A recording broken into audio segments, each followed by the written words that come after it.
Have you ever dreamt about one day retiring and escaping to your own private island? But then you come crashing down to Earth because you thought you'd need to be super rich to be able to afford one.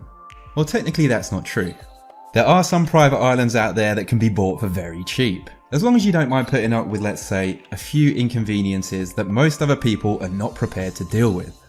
This video is all about those islands that no one wants to buy for any price. And okay, a few are quite expensive, but they're a lot cheaper than what they should be, and for very good reasons. These range from a paradise island that will give you a plot of land totally free, but it comes with a few sacrifices, to another that no one's willing to buy because over 50 people were massacred there.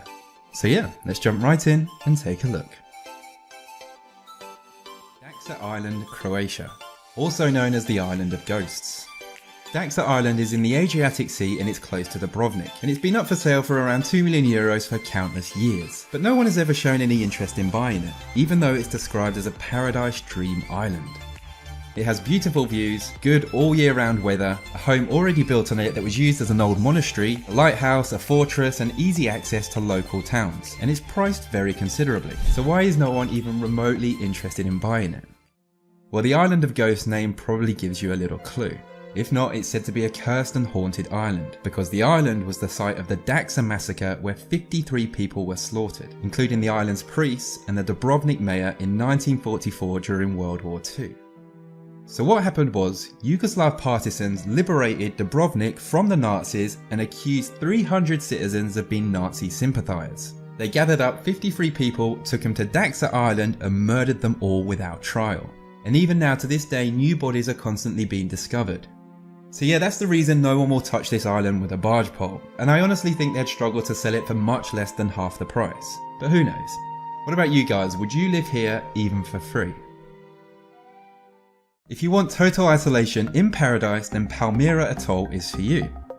It's an amazing 600-acre tropical island that's located 960 miles south of Hawaii, and it's only inhabited by flocks of birds, and it's surrounded by crystal clear lagoons and brightly coloured fish.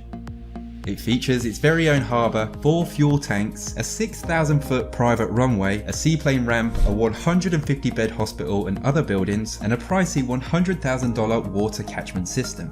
But still, no one is willing to buy it. It's currently owned by a family who bought it in 1979, with the aim to set up a plantation, but it never worked out, so every so often they put it on the market for an undisclosed sum. And to be fair, they have been approached with a few offers to buy it, but they're all kinda strange, and none of them have followed through.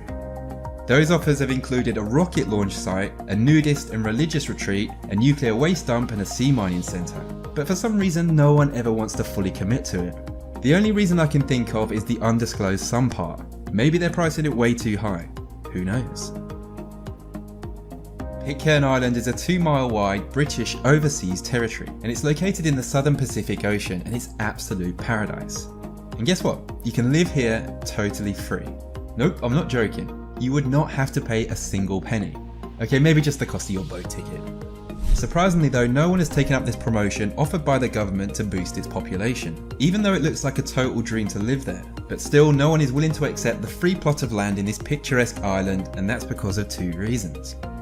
First one is that the island's population was started by mutineers of a British ship in 1789, and the descendants that live there now were involved in a large child abuse scandal. 6 were imprisoned of the less than 50 population, including the mayor.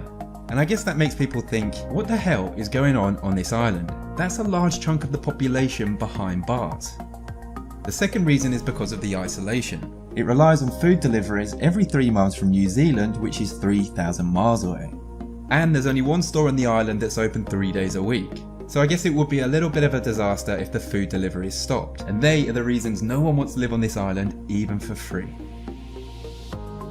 Little Rocky Island in Canada features hidden coves, untouched beaches and dense woodlands, and this would make an incredible retreat for anyone wanting the quiet life or to escape society or a possible zombie invasion. You could set up life here in a little cottage and escape it all for $74,000, but for some reason it hasn't sold for a while, and through looking I can't see any reason why.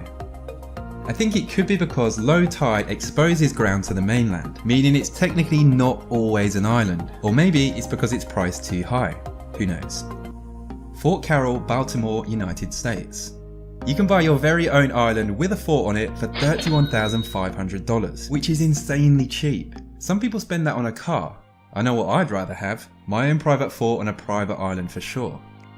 Now Fort Carroll is a 3.4 acre island that was built in 1848 by the United States Army. It's an artificial island with a now abandoned hexagonal sea fort that was built to protect the city of Baltimore and its ports.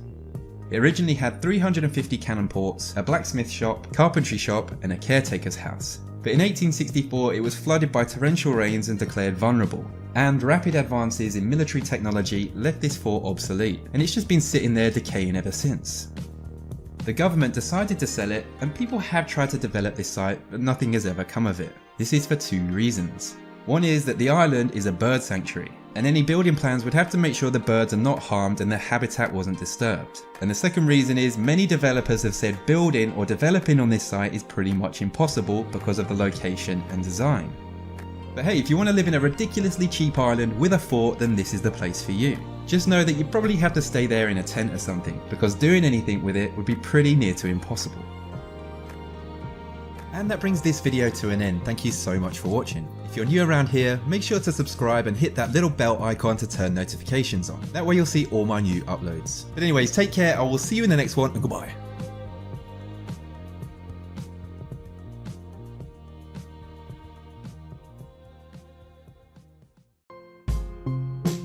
Thanks for your viewed video. Please subscribers my channel. If you have any comment or question, please let me know. Thank you.